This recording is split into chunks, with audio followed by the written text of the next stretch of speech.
Item ಯಾವುದೇ ಇರಲಿ try ಮಾಡಿ ಆಚಿ ಚಿಕನ್ ಮಸಾಲಾ. ವಿಜಯಪುರದಲ್ಲಿ ನಾಯಿಗಳ ಹಾವಳಿ ದಿನದಿಂದ ದಿನಕ್ಕೆ ಹೆಚ್ಚಾಗ್ತಾ ಇದೆ. ವಿಜಯಪುರದ ಕೆಎಸ್ಆರ್ಟಿಸಿ ಕಾಲೋನಿಯಲ್ಲಿ ಅಂಗಡಿಗೆ ಹೋಗಿ ಬರ್ತಾ ಇದ್ದಂತ 6 ವರ್ಷದ ಬಾಲಕಿ ಮೇಲೆ ಬೀದಿ ನಾಯಿಗಳು ಗುಂಪು ದಾಳಿ ನಡೆಸಿವೆ. ಇದರಿಂದ ಬಾಲಕಿ ಗಂಭೀರವಾಗಿ ಗಾಯಗೊಂಡಿದ್ದು ಸ್ಥಳೀಯ ಆಸ್ಪತ್ರೆಯಲ್ಲಿ ಚಿಕಿತ್ಸೆ ಪಡಿತಾ ಇದ್ದಾಳೆ. ಬಾಲಕಿ ಅನ್ವಿತಾಗೆ ಕಣ್ಣು, ಕೈಕಾಲು, ಬೆನ್ನಿಗೆ ಗಂಭೀರ ಗಾಯಗಳಾಗಿದ್ದು ಸ್ಥಳೀಯ ಆಸ್ಪತ್ರೆಯಲ್ಲಿ ಚಿಕಿತ್ಸೆ ಪಡಿತಾ ಇದ್ದಾಳೆ. ಬಾಲಕಿ ಮೇಲೆ ನಾಯಿ ದಾಳಿ ನಡೆಸಿರುವ ದೃಶ್ಯ ಸಿಸಿಟಿವಿಯಲ್ಲಿ ಸೆರೆಯಾಗಿದೆ.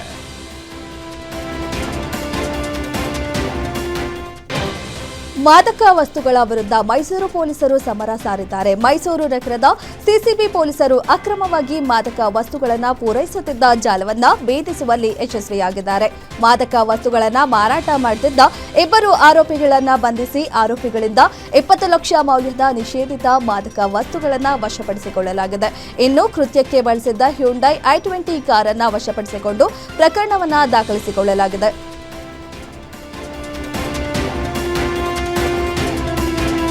ದವಡೆ ಹಲ್ಲಿನ ಸಮಸ್ಯೆ ಅಂತ ಖಾಸಗಿ ಆಸ್ಪತ್ರೆಗೆ ಚಿಕಿತ್ಸೆಗೆ ಎಂದು ಹೋಗಿದ್ದ ಮಹಿಳೆ ಕೋಮಾಗೆ ಜಾರಿರುವ ಘಟನೆ ಕಲಬುರಗಿಯಲ್ಲಿ ನಡೆದಿದೆ. ಕಲಬುರಗಿ ನಗರದ ಬಸವೇಶ್ವರ ಆಸ್ಪತ್ರೆಗೆ ಚಿಕಿತ್ಸೆಗಾಗಿ ಬಂದಿದ್ದ ಮಹಿಳೆಗೆ ಡಾಕ್ಟರ್ ದವಡೆ ಹಲ್ಲು ಕೀಳಲು ಅನೆಸ್ಟೇಷಿಯಾ ಇಂಜೆಕ್ಷನ್ ಕೊಟ್ಟಿದ್ರು.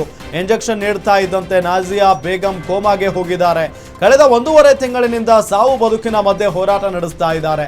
ವೈದ್ಯರ ಎಡವಟ್ಟಿನಿಂದ ನಾಜಿಯಾ ಬೇಗಂ ಕೋಮಾಗೆ ಜಾರಿದ್ದಾರೆ ಅಂತ ಕುಟುಂಬಸ್ಥರು ಆರೋಪವನ್ನ ಮಾಡಿದ್ದಾರೆ.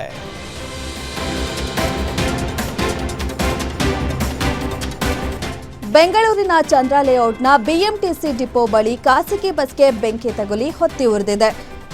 ಘಟನೆಯಲ್ಲಿ ಬಸ್ ಸಂಪೂರ್ಣವಾಗಿ ಸುಟ್ಟು ಕರಕಲಾಗಿದ್ದು ಅದೃಷ್ಟವಶಾತ್ ಬಸ್ನಲ್ಲಿ ಯಾವುದೇ ಪ್ರಯಾಣಿಕರಿಲ್ಲ. ಬೆಂಕಿಯ ಜ್ವಾಲೆ ಬಸ್ನ ಅಕ್ಕಪಕ್ಕ ನಿಲ್ಲಿಸಿದ ಇತರ ವಾಹನಗಳಿಗೂ ಹಬ್ಬಿ 5ಕ್ಕೂ ಹೆಚ್ಚು ವಾಹನಗಳಿಗೆ ಹಾನಿಯಾಗಿದೆ. ಕೂಡಲೇ ಅಗ್ನಿಶಾಮಕ ದಳ ಆಗಮಿಸಿ ಬೆಂಕಿಯನ್ನ ನಂದಿಸಿದ್ದಾರೆ. ರಸ್ತೆ ಬದಿ ಕಸಕ್ಕೆ ಇಟ್ಟ ಬೆಂಕಿಯಿಂದಾಗಿ ಬಸ್ ಬೆಂಕಿ ತಗುಲಿ ಅವಘಡ ಸಂಭವಿಸಿದೆ. ಈ ಸಂಬಂಧ ಚಂದ್ರ ಲೇಔಟ್ ಠಾಣೆಯಲ್ಲಿ ಪ್ರಕರಣ ದಾಖಲಾಗಿದೆ. ಬೆಂಕಿ ತಗುಲಿ ಬಸ್ ದಗದಗ ಹೊತ್ತಿ ಉರಿದಿದೆ.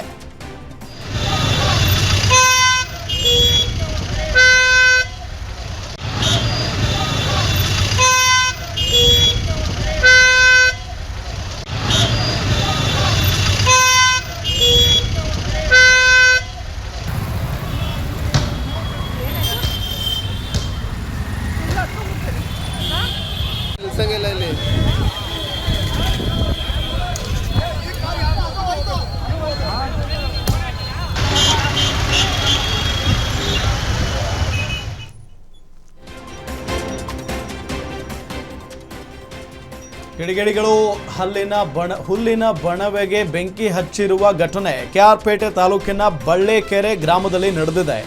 ಗ್ರಾಮದ ರೈತ ಪ್ರಕಾಶ್ ಅವರಿಗೆ ಸೇರಿದಂತ 5 ಎಕರೆ ಹುಲ್ಲಿನ ಬಣವೆ ಕಿಡಿಗೇಡಿಗಳು ದುಷ್ಕೃತ್ಯಕ್ಕೆ ಸುಟ್ಟು ಕರಕಲಾಗಿದೆ. ಇದೀಗ ಮನೆಯಲ್ಲಿರುವ ಜಾನುವಾರುಗಳಿಗೆ ಹುಲ್ಲು ಇಲ್ಲದೆ ರೈತ ಕಂಗಾಲಾಗ್ಬಿಟ್ಟಿದ್ದಾನೆ ಪಾಪ. ಘಟನೆ ಕೆಆರ್ಪೇಟೆ ಗ್ರಾಮಾಂತರ ಪೊಲೀಸ್ ಠಾಣಾ ವ್ಯಾಪ್ತಿಯಲ್ಲಿ ನಡೆದಿದೆ. ಇನ್ನು ಕಿಡಿಗೇಡಿಗಳಿಂದ ಬಣವೆಗೆ ಬೆಂಕಿ ಹೊತ್ತಿರುವಂತಹ ಹಿನ್ನೆಲೆಯಲ್ಲಿ ಈಗ ಅವರ ವಿರುದ್ಧ ಕ್ರಮ ಆಗಬೇಕು ಅನ್ನೋ ನಿಟ್ಟಿನಲ್ಲಿ ಆಗ್ರಹಿಸಿದ್ದಾರೆ.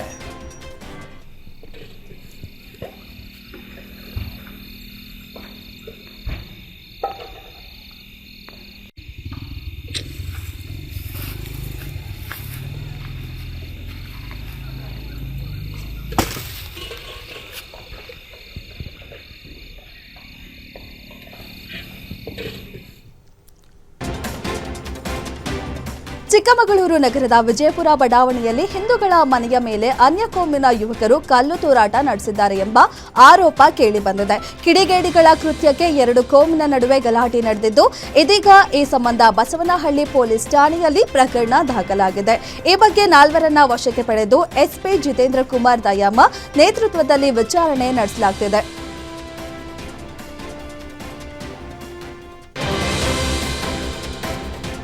ಕಷ್ಟ ಕಾಲಕ್ಕೆ ಆಗಲಿ ಅಂತ ಜನಸಾಮಾನ್ಯರು ತಮ್ಮ ಬಂಗಾರವನ್ನ ನಂಬಿಕೆಯಿಂದ ಬ್ಯಾಂಕ್ನಲ್ಲಿ ಅಡಮಾನವಾಗಿ ಇಡ್ತಾರೆ. ಆದರೆ ಬ್ಯಾಂಕ್ನವರೇ ಅಡಮಾನವಿಟ್ಟ ಚಿನ್ನವನ್ನ ಕದ್ದಿರುವ ಪ್ರಕರಣ ಚಿಕ್ಕಮಗಳೂರಿನ ಸೆಂಟ್ರಲ್ ಬ್ಯಾಂಕ್ ಆಫ್ ಇಂಡಿಯಾ ಶಾಖೆಯಲ್ಲಿ ನಡೆದಿದೆ.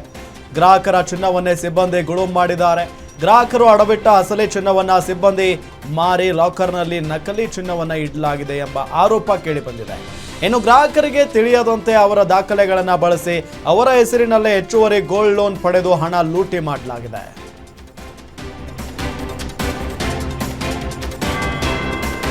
ಅಕ್ರಮ ಯೂರಿಯಾ ದಾಸ್ತಾನು ಗೋಡೌನ್ ಮೇಲೆ ಕೃಷಿ ಅಧಿಕಾರಿಗಳು ದಾಳಿ ನಡೆಸಿರುವ ಘಟನೆ ಮೈಸೂರಿನಲ್ಲಿ ನಡೆದಿದೆ. ಇಲ್ಲಿನ ಹುಣಸೂರು ಆಶೀರ್ವ ಟ್ರೇಡರ್ಸ್ ಗೋಡೌನ್ನಲ್ಲಿ ಸುಮಾರು 2,000ಕ್ಕೂ ಹೆಚ್ಚು ಯೂರಿಯಾ ಗೊಬ್ಬರ ಚೀಲಗಳನ್ನು ಅಕ್ರಮವಾಗಿ ದಾಸ್ತಾನು ಮಾಡಲಾಗಿತ್ತು. ಈ ಗೊಬ್ಬರವು ರೈತರಿಗೆ ಕೊಡಬೇಕಿದ್ದ ಯೂರಿಯಾವಾಗಿದ್ದು ಕಾಳಸಂತೆ ಮೂಲಕ ಕೇರಳಕ್ಕೆ ಸಾಗಾಟ ಮಾಡೋದಕ್ಕೆ ಯತ್ನಿಸಲಾಗ್ತಿತ್ತು. ಕೃಷಿ ಅಧಿಕಾರಿ ಅನಿಲ್ ನೇತೃತ್ವದಲ್ಲಿ ಗೋಡೌನ್ ಮೇಲೆ ದಾಳಿ ನಡೆಸಿ ಸುಮಾರು 18 ಲಕ್ಷ ಮೌಲ್ಯದ ಯೂರಿಯಾ ಚೀಲಗಳನ್ನು ವಶಪಡಿಸಿಕೊಳ್ಳಲಾಗಿದೆ.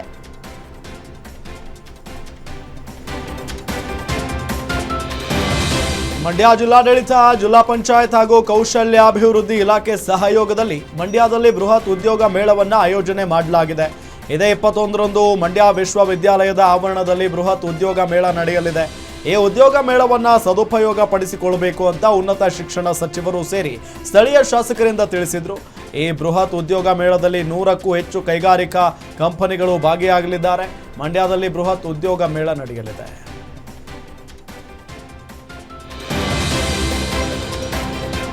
ಮಂಡ್ಯ ಜಿಲ್ಲೆಯ ಗೆಜ್ಜಲಗೆರೆ ಗ್ರಾಮಸ್ಥರು ತಮ್ಮ ಗ್ರಾಮ ಪಂಚಾಯಿತಿಯನ್ನ ನಗರಸಭೆಗೆ ಸೇರ್ಪಡೆ ಮಾಡುವುದನ್ನು ವಿರೋಧಿಸಿ ವಿನೂತನ ಪ್ರತಿಭಟನೆ ನಡೆಸಿದ್ದಾರೆ. ಕಳೆದ 2 ತಿಂಗಳಿಂದ ನಿರಂತರವಾಗಿ ಗೆಜ್ಜಲಗೆರೆ ಗ್ರಾಮಸ್ಥರು ಗೋಡೆ ಬರಹಗಳ ಮೂಲಕ ವಿನೂತನ ಪ್ರತಿಭಟನೆ ನಡೆಸುತ್ತಿದ್ದಾರೆ. ಮದ್ದೂರು ನಗರಸಭೆಗೆ ಗೆಜ್ಜಲಗೆರೆ ಗ್ರಾಮ ಪಂಚಾಯಿತಿ ಸೇರ್ಪಡೆಯನ್ನ ವಿರೋಧಿಸಿ ನಡೆಸುತ್ತಿರುವ ಹೋರಾಟ ಇದಾಗಿದೆ. ಗೋಡೆಯ ಮೇಲೆ ಮಹಾತ್ಮ ಗಾಂಧಿ, ಅಬ್ದುಲ್ ನಜೀರ ಚಿತ್ರ ಬಿಡಿಸಿ ನಗರೀಕರಣ ಬೇಡ ಎಂದು ಘೋಷಣೆ ಕೂಗಿ ಆಕ್ರೋಶ ಹೊರಹಾಕ್ತಿದ್ದಾರೆ.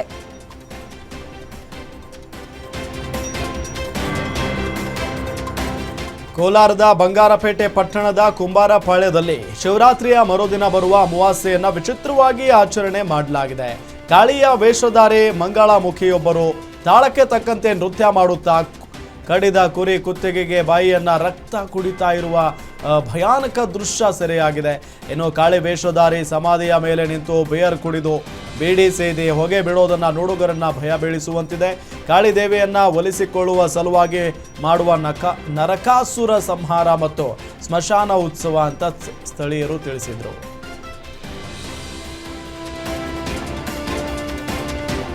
ಯಾದಗಿರಿ ಜಿಲ್ಲೆಯ ಗುರುಮಠಕಲ್ ತಾಲೂಕಿನ ಗಾಜರಕೋಟ ಗ್ರಾಮದಲ್ಲಿ ಖಾಸಗಿ ಶಾಲಾ ಬಸ್ ಹರಿದು 4 ವರ್ಷದ ಬಾಲಕ ಸಾವನ್ನಪ್ಪಿರುವ ದಾರುಣ ಘಟನೆ ನಡೆದಿದೆ.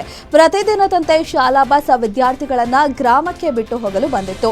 ಈ ವೇಳೆ ಬಸ್ ರಿವರ್ಸ್ ತೆಗೆಯುವಾಗ ಬಾಲಕನ ಮೇಲೆ ಹರಿದು ಬಾಲಕ ಸಾವನ್ನಪ್ಪಿದ್ದಾನೆ. ಇದೀಗ ಗ್ರಾಮದಲ್ಲಿ ಬಾಲಕನ ಶವವಿಟ್ಟು ಪೋಷಕರು ಪ್ರತಿಭಟನೆ ನಡೆಸಿದ್ರು. ಬಸ್ ಚಾಲಕನಿಗೆ ಜೀವಾವಧಿ ಶಿಕ್ಷೆ ಆಗಬೇಕೆಂದು ಪಟ್ಟು ಹಿಡಿದು ಪ್ರತಿಭಟನೆ ನಡೆಸಿದ್ರು. ನಿಮ್ಮೂರಿನಿಂದ ವಿಶ್ವ ಮಟ್ಟದವರೆಗೆ ರಾಜಕೀಯ, ಸಿನಿಮಾ, ಸ್ಪೋರ್ಟ್ಸ್ ಯಾವ ಸುದ್ದಿಯೂ ಮಿಸ್ ಆಗಲ್ಲ. ಬರೀ ಸುದ್ದಿಯಷ್ಟೇ ಅಲ್ಲ, ಜೊತೆಯಲ್ಲೇ ಇರುತ್ತೆ ವಿಶ್ಲೇಷಣೆ. ಗ್ಯಾರಂಟಿ ನ್ಯೂಸ್ನ ಸಬ್ಸ್ಕ್ರೈಬ್ ಮಾಡಿ, ಫಾಲೋ ಮಾಡಿ, ಕ್ಷಣ ಕ್ಷಣದ ಅಪ್ಡೇಟ್ಸ್ ಪಡೆಯಿರಿ.